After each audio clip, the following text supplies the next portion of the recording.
மன்னிக்கப்படும், மன்னிக்கப்படாது. இது இயேசு கிறிஸ்துவுக்குள் பிரியமான என் சகோதர சகோதரிகளே, இந்த நிமிட நட்சத்திற்கு இயேசுவின் நாமத்தில் நான் உங்களை அன்புடன் அழைக்கிறேன். மன்னிக்கப்படும், மன்னிக்கப்படாது. மத்தேயு 12:32 பிரகாரம் மனிதகுமாரனுக்கு எதிரான பாவங்கள் மன்னிக்கப்படும், பரிசுத்த ஆவிக்கு எதிரான பாவங்கள் மன்னிக்கப்படாது.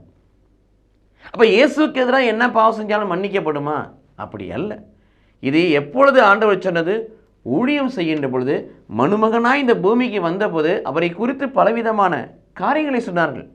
பேயை ஓட்டுகிறான், பெயல்செபூலை கொண்டு பேயை ஓட்டுகிறான், பாவிகளுக்கு நண்பனாய் இருக்கிறான், பெருந்தினிக்காரன் சொல்லி அவரை குறித்து குற்றப்படுத்தி கொண்டே இருந்தார்கள். ஆகவே அவர் அப்பொழுது அவர் அவர் அவர் கடவுளாக இல்லை, மாறாக கடவுள் மகிமை அவர்கள் இருந்தாலும் அவர் தன்னை முழு மனிதனாக அந்த உலகில் அர்ப்பணித்திருந்தார். ஆகவே மனிதனாக இருந்தார், மனித மகனாக இருந்தார், மனுமகனாக இருந்தார்.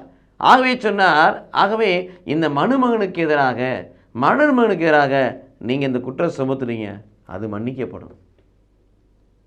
மனிதகுமாரனுக்கு எதிராக செய்யப்படும் பாவங்கள் மன்னிக்கப்படும். ஆனால் பாடுகள் பட்டு உயிர்த்த பிறகு பரிசுத்த ஆவியாராக அல்லது கடவுளாய் வருகின்ற பொழுது, அப்பொழுது பரிசுத்த ஆவிக்கு எதிராக கடவுளுக்கு எதிராக சொல்லப்படுகிற படிப்புரைகள் மன்னிக்கப்படாது.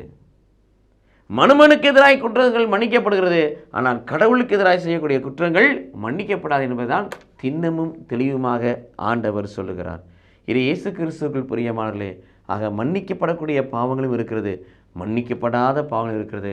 ஆகவே இது இயேசு கிறிஸ்துவுக்குள் பிரியமானவர்களே, நம்முடைய ஆண்டவர் இப்பொழுது மனுமகனாக இல்லை, நம்முடைய ஆண்டவர் உன்னத கடவுளாக இருக்கிறார். அவருக்கு எதிராக குற்றங்கள், குறைகள், தீமைகள் செய்யாதபடி அவருக்கு ஏற்புடையவர்களாய் வாழ்வோம். கடவுள் நம்மை ஆசீர்வதிப்பாராக. ஆமென்.